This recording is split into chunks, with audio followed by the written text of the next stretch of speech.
how much sleep does a busy mom need to stay healthy? Well, the truth is we all need the same amount of sleep as an adult with some individual variation, which is 7 to 9 hours.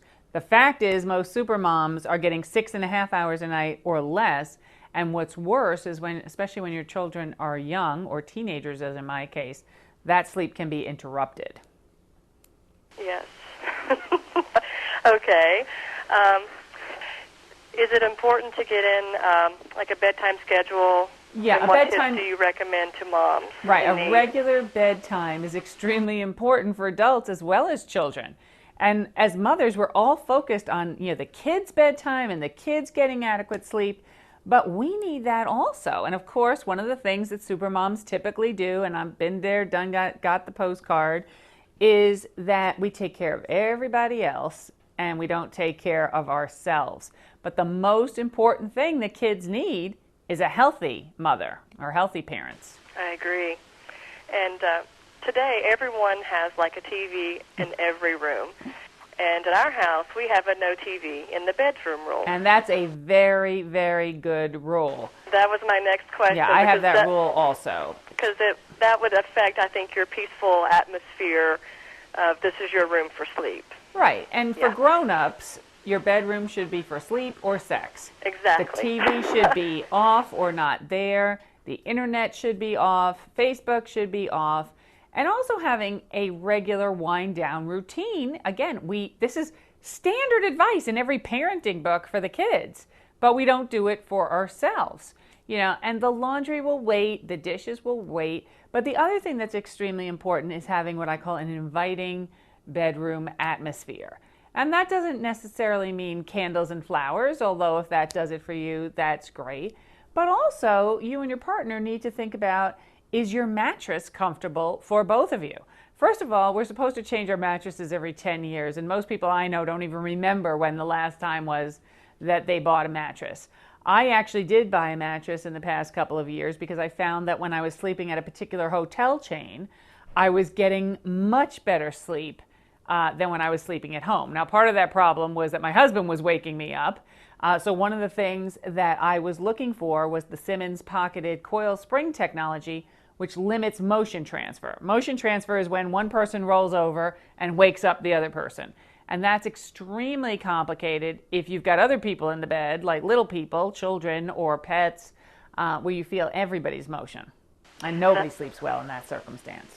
That was my next question, that I had read that you had recently paired up with Simmons. I have. And is it really possible for two people to get a good night's sleep in one bed? I mean, yes, you get the good mattress, but... Well, this is the other thing I recommend, and that is a king-size mattress.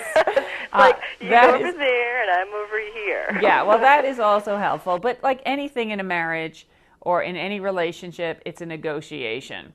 And certainly if the mattress is comfortable on many levels, that is going to be extremely important. Now, when I dragged my husband to get the new mattress, he, of course, didn't want to spend any money, and he didn't think we needed a new mattress, and he thought he was comfortable. And I convinced him. I just said, I feel like I'm just waking up, and I haven't even gotten any sleep. I said, I feel like I'm beat up every morning, and I need this new mattress.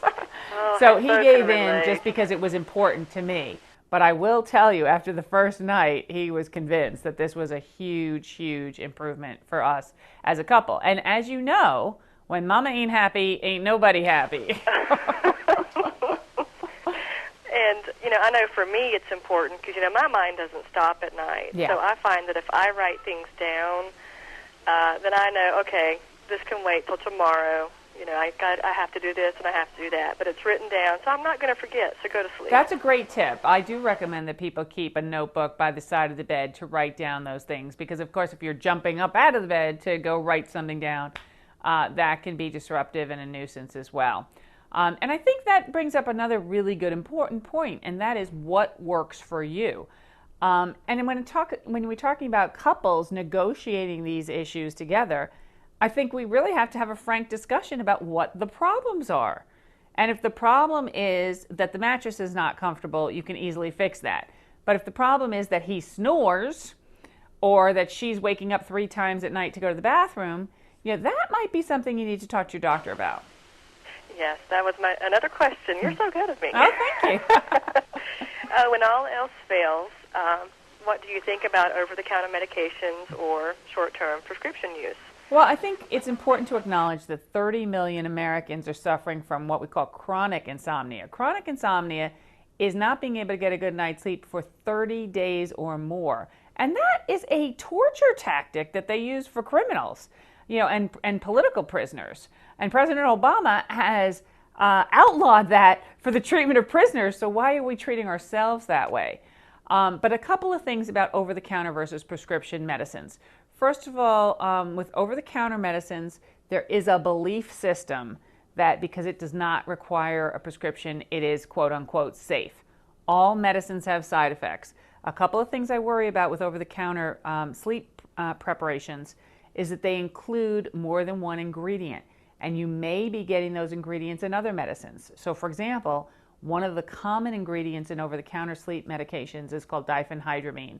That's the active ingredient in Benadryl, which is a common thing that people take for allergies. All right, so you may be double dosing. But diphenhydramine also can leave you with a little hungover feeling in the morning, depending on your metabolism. And I'm very, very concerned about people taking those medicines and then driving. Another myth about sleep medicines is that if you wash it down with a glass of wine, it'll work even better. Under no circumstances do you take sleep medications of any type with any type of alcohol. And then the third issue is that you have to read the labels very carefully for these over-the-counter products. Many of them will say not to be used for more than 7 days in a row, for example. And people have been taking them for months and even years. If you're having a sleep problem, you should talk to your doctor about what's best for you. And many times, the sleep problem can be corrected with a proper bedtime routine, a comfortable sleep environment, a new mattress. But many times you may need a prescription medicine, or you may need to get another medicine that you're taking adjusted. So there are many medicines, for example, that can interfere with sleep, and you may not have even discussed that with your doctor, and you might not be aware of that. So it's like one of those mommy things where the bottom line is it all depends on everything, and you have to be a little bit of a detective to sort out what the factors are that are affecting you and how you can improve them or change them. Sounds good. Oh, this makes me want to get a new mattress. Well, now's a really good time to get a new mattress, because here's a big mommy tip. For some reason, Memorial Day weekend is the big mattress sale weekend. So it's a really good time to not only go out and shop and look for an improved sleep technology that will help you, but also get a really good price.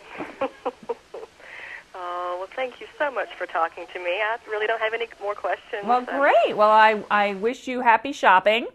And of course, the other very important part for couples is that this is a shopping purchase that needs to be made together. Exactly, because you both have to like your bed. Well, you have to both like it, and you both have to feel comfortable in it.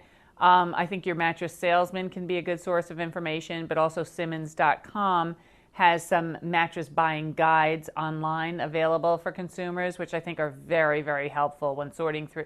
There's so many choices, and so these guides will help you sort through making the right choice for you and your partner. Okay, well, thank you so much for your time today. Thank you. And I hope you have a wonderful day in Atlanta. Oh, thank you. Okay. Take care. Bye-bye.